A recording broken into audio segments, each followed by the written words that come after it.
Okay, so next step, I've just sat the, let's see, right side on the ground, and I've just used that as the platform to start building on. Now, I'm banking on the fact that these big heavy rails aren't going to move too far when I tack them. So I've just tacked them on, and the bottom supports as well, and then we're going to sit the other side on top and tack it on, and then we'll get it up straight, check for square, and then we can finish weld it all. Okay, so all tacked together. I actually flipped this over so that the welds were down, not overhead, the tack welds, so it made it a little bit easier to weld. So now I'm going to go check it all for square, and then we can start buzzing on all the final welds. Okay, so I've finished welded up all the joints on the lathe stand, and I've carefully filed out, slotted and fixed in the headstock and tailstock mounting plates.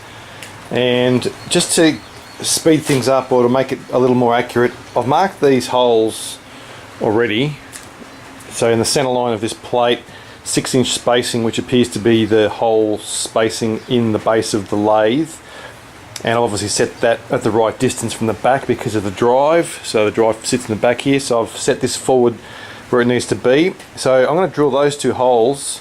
Obviously I'd like to do it in a drill press, but I can't now. I think it's going to be easy to do it now that the lathe's assembled, or the bench is assembled. And on this one, all I've done is I've measured these 2 lines. They're at the same spacing as these 2. So all I've got to do, in theory, is just work out whereabouts along this line I have to drill and tap for the studs, the mounting studs.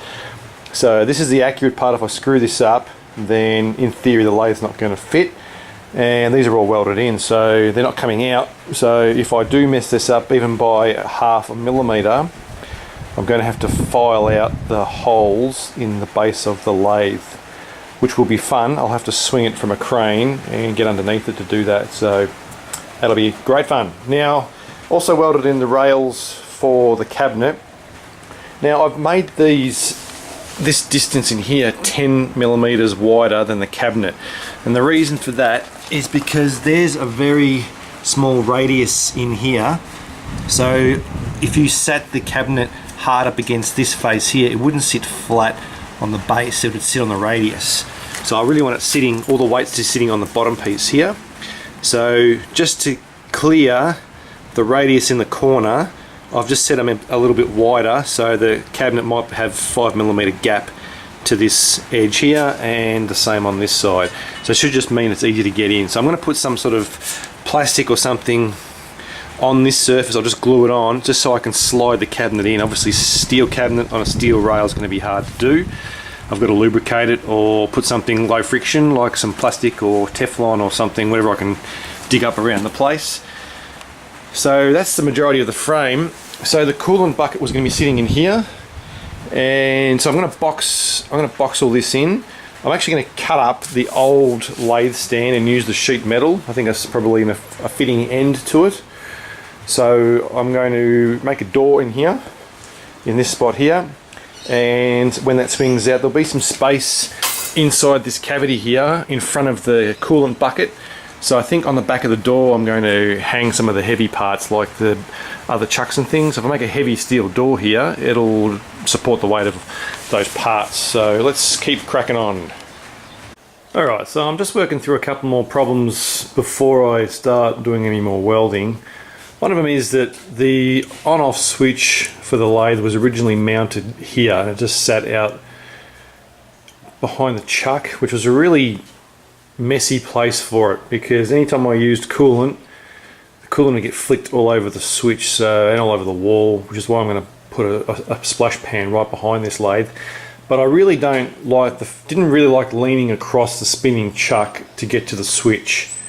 So I always intended to move it, and I had bought on eBay some time ago this vintage reversing drum switch, which is important for me because this is an imperial lathe, but I've got a metric gear set in it so I can cut metric threads, but the thread chasing dial is no good for an imperial lathe cutting metric threads, so you need to be able to reverse the lathe to get the carriage back to the start. So I needed to reverse the motor, and I have a drum switch.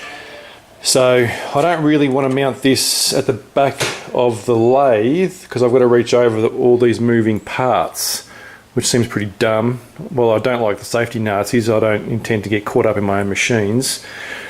And the other thing is I've seen them mounted lower, but if you're doing a belt change, there's a potential that you'll knock the drum switch and switch the lathe on while you're doing something like changing the speeds on the drive, which is also pretty hazardous. So I'm not really sure how I'm going to solve this just yet. So there's a bit of brain time required before I cut and weld anything else.